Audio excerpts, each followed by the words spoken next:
Hello everyone, आप सभी का एक नई वीडियो में स्वागत है। मैं हूं आपके साथ आशीष सर।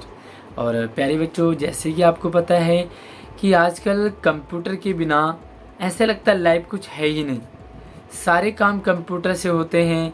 आपके घरों में भी कंप्यूटर होंगे और आजकल तो टीवी गायब हो गया है। सभी लोग कंप्यूटर से ही अपने सीरियल वगैरह, वीडियोस वगैरह देखते हैं, अपने काम करते हैं।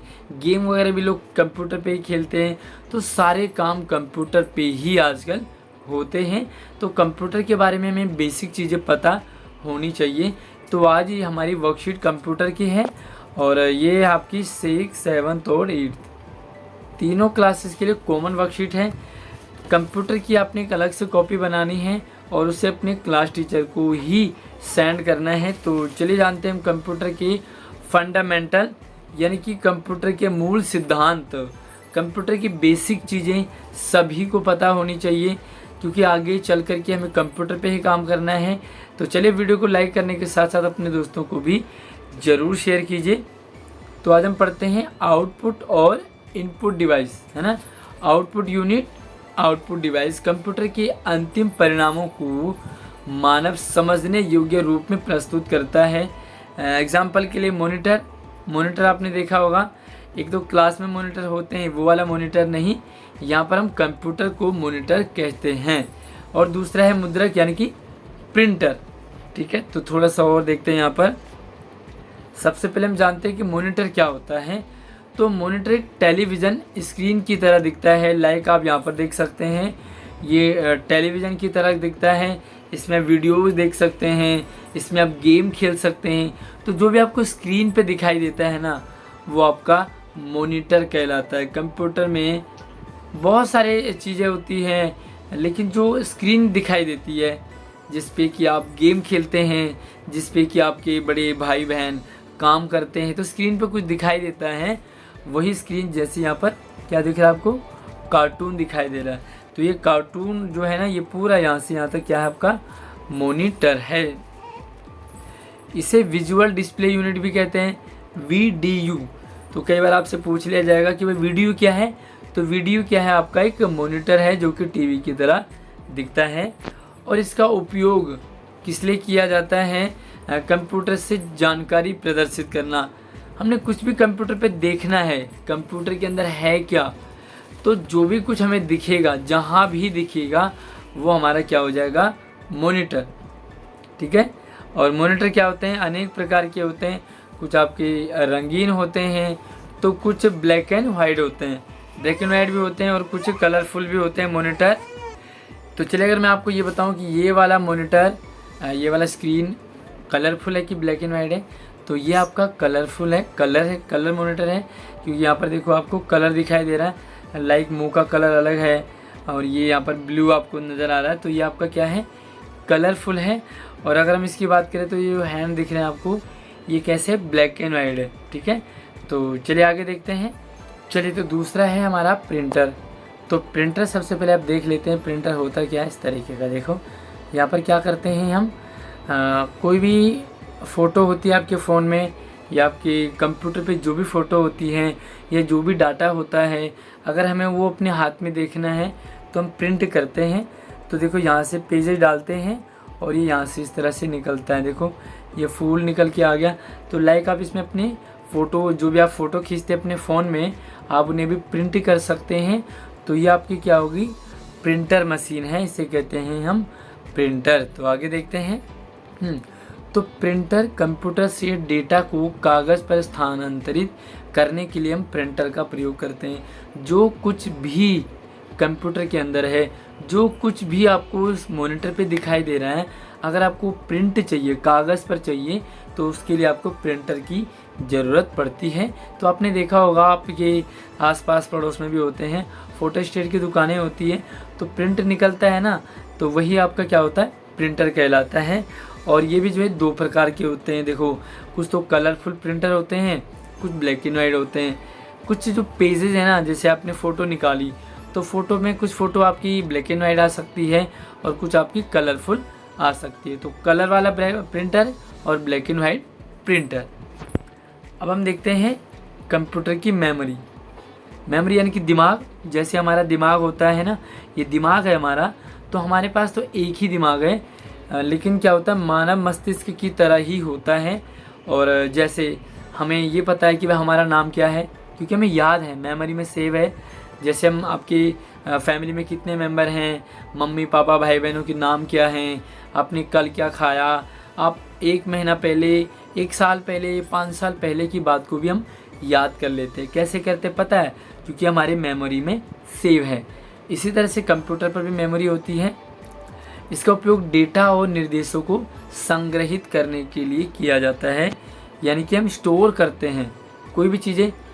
1 महीने पहले, 5 महीने पहले, 1 साल पहले अगर हमने कोई भी बात हुई हो तो वो सारा कुछ हमारे मेमोरी में सेव हो जाता है।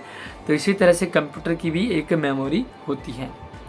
इसे हम भंडारण कहते हैं कि स्टोर करना, जहाँ डेटा को संसाधित किया जाता है और प्रसंस्करण के लिए आवश्यक निर्देश के लिए वो जमा हो जाता है। तो जो मेमोरी होती है वो कितने प्रकार की होती है? 3 प्रकार की। जो मेमोरी होती है वो 3 प्रकार की होती है कंप्यूटर पे। एक होता है कैश मेमोरी, कैश मेमोरी होती है। एक होता है प्राइमरी या मेन मेमोरी, और एक होता है सेकेंडरी मेमोरी।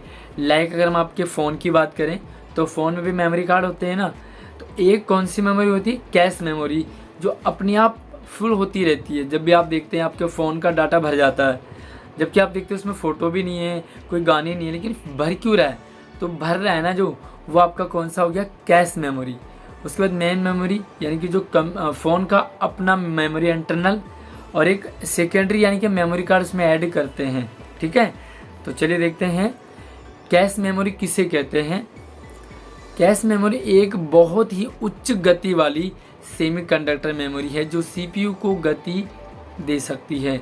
तो जो भी कैश मेमोरी है ना, उसकी स्पीड इतनी तेज़ होती है, बहुत तेज़ होती है। और ये सीपीयू, जो भी कंप्यूटर में सीपीयू होता है ना, उसको क्या करती है? एक गति देती है। और सीपीयू और मुख्य मेमोरी, जो मेन मेमोरी है और सीपीयू है, उसमें क्या करता है? बफर के रूप में ये कार्य करता है। इसका उपयोग क्या होता है? डेटा और प्रोग्राम के उन पॉइंट्स को क्या करता है? ये बार बार जो है प्रयोग में लाता है। तो ये है आपका कैश मेमोरी। और ये कैश मेमोरी अपने आप भरता रहता है। आप देखते हैं कुछ भी आप इंटरनेट पे काम करें तो ये कैश मेमोरी आपकी भरती रहती है।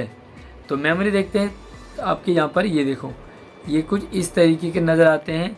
जैसे कि यहाँ पर ये देखो, ये मेमोरी कार्ड होते हैं ना, तो आपने फ़ोन में मेमोरी देखी होगी। तो चलिए अब हम कैश मेमोरी के फ़ायदे और नुकसान की बात करें। कुछ फ़ायदे हैं, कुछ नुकसान हैं। तो आपने क्या करना, कॉपी को इस तरह से बीच में लाइन खींच देंगे और एक तरफ लिखेंगे फ़ायदे, दूसरी तरफ लिखोगे नुकसान। तो चेक करते हैं, जानते हैं कि सबसे पहले इसके फ़ायदे क्या हैं। कैश मेमोरी मुख्य मेमोरी से बहुत तेज़ होती है। इसकी इतनी तेज़ होती है कि जो भी हम डाटा एक्सेस करते हैं ना गूगल वगैरह पे, सारा कुछ ऐड होता रहता है। इसी कारण क्या होता है, हमारा जो फ़ोन है ना वो जल्दी भरने लग जाता है, क्योंकि कैश मेमोरी इसमें बहुत तेज़ी से स्टोर होता रहता है। तो नुकसान क्या है? देखो, कैश मेमोरी की जो सीमित क्षमता होती है, यानी कि कैश मेमोरी एक लिमिटेड होती है। जैसे कि आप कह सकते हैं कि भाई मेमोरी कार्ड तो आप 16 GB का डालो, 32 GB का डालो, 64 GB का डालो, लेकिन जो कैश मेमोरी होती है वो लिमिटेड होती है। इसको हम बढ़ा या घटा नहीं सकते। दूसरा है, यह मुख्य मेमोरी की तुलना में कम एक्सेस समय लेता है, तो टाइम भी बहुत कम लेता है। अभी बताया ना मैंने, बहुत जल्दी स्टोर होता था इसमें, तो टाइम भी बहुत कम लेता है। तो इसकी जो इससे नुकसान है कि बहुत महंगा होता है। जो कैश मेमोरी है वो बहुत महंगा होता है, तो इसे हर कोई ले भी नहीं पाता। दूसरा देखो, यह उस प्रोग्राम को स्टोर करता है जिसे कम समय में निष्पादित किया जा सकता है, तो फटाफट से स्टोर करता रहता है। साथ में यह स्थायी उपयोग के लिए डेटा संग्रहित करता है। लंबे टाइम के लिए ये आपके कंप्यूटर में रहता है, तो स्थायी उपयोग के लिए आप चाहें तो इसका बड़े लंबे टाइम के बाद भी यूज़ कर सकते हैं। तो चलिए यहाँ पर आज का जो सवाल है आपके लिए, अब आपको क्या करना है, प्रश्न को लिखना है और अपने टीचर को सेंड करेंगे आप। ठीक है, इसे निम्नलिखित बाह्य उपकरणों को इनपुट डिवाइस और आउटपुट डिवाइस में पहचान करनी है। तो फिर से आप 2 लाइन खींचेंगे, एक तरफ लिखेंगे इनपुट डिवाइस PUT और यहाँ पे लिखेंगे OUT डिवाइस, ठीक है, 2 लाइन खींच करके। अब यहाँ पर हम देखते हैं कि कौन इनपुट है और कौन आउटपुट है। तो सबसे पहले हम आउटपुट जान लेते हैं। मॉनिटर, ये क्या है आपका आउटपुट, तो इसके लिखेंगे मॉनिटर को हम, आपने इधर इनपुट रखा है इधर आउटपुट रखा है, तो आउटपुट की जगह मॉनिटर को लिखेंगे।